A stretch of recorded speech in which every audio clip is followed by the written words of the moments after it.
Osegedde.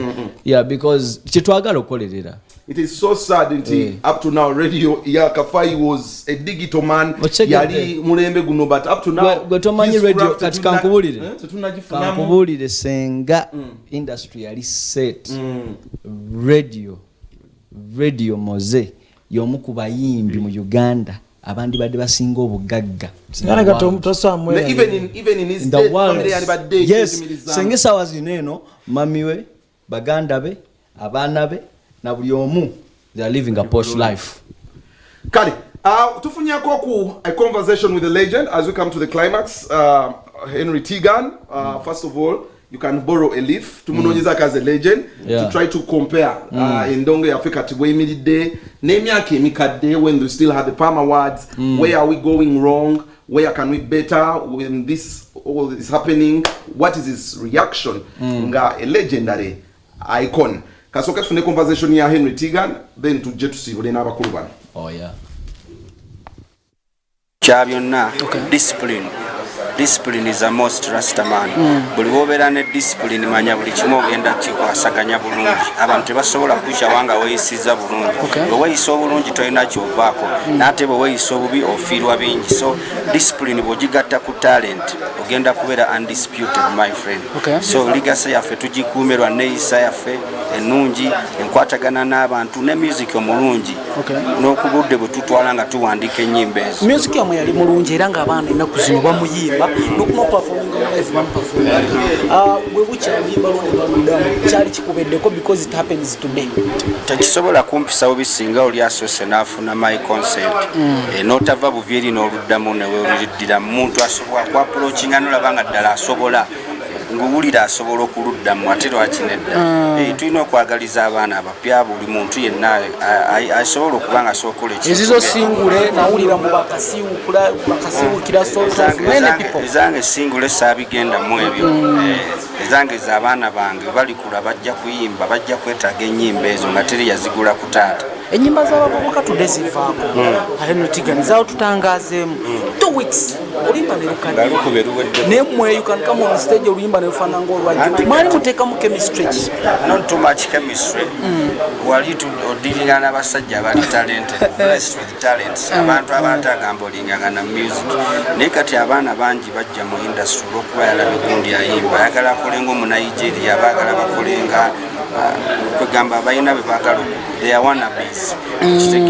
Music ate omumayigo kasokola ekintu nekibuuminga Uganda Uganda tajja kwawula amanyi n'atamanyi ye kyanawulira ku radio ne TV nga bazina akola music mubi naye kati music omulungi it takes talent my friend. Olina okubanga ddala talent mweri olina okubanga obusobozi mwebuli eddoboozi weriri nga n'omutwe mweguli kuba oyinza okuba ekikyono okirina naye nga tosobola kuwandiika genda ofune bakuwandiikire kuba abantu bangi bamanyi okuyimba naye tebasobola ekikulu kya byonna nagambye discipline is the most discipline to make a good music.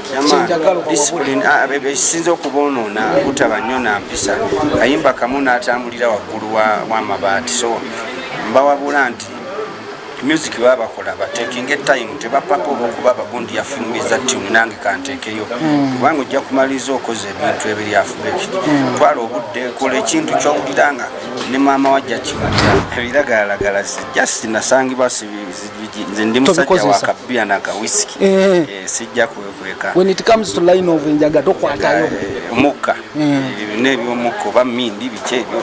How can you advise abantu abali so addicted to them?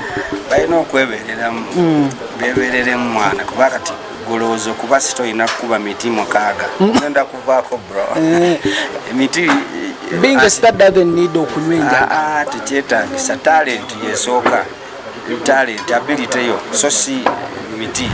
Politics ayonoonye kyenkana ki industry yaffe kuba eyonoonese ate nakirabirawo dda bwe nayogerako abamu ne banyiiga ne bagamba dda nga byakatandika ne ngamba nno politics ekkubo lyakutte okuyingira mu music industry kati ndowooza olaba n'okulonda obulonzi abakulembeze b'abayimbi nabo kati bifuuse bya bibiina kati lutalo luli awo kyokka nga ate music talina kubeera associated with politics. Ffe tuyimbira abantu aba buli kika nze bajja kumpita kabaga sijja kumanya abaliko baba kibiina kibyo tobibuuza kiringa mupiira abawagira Arsenal ne Man U bwe batuuka owagira omupiira kale dda wali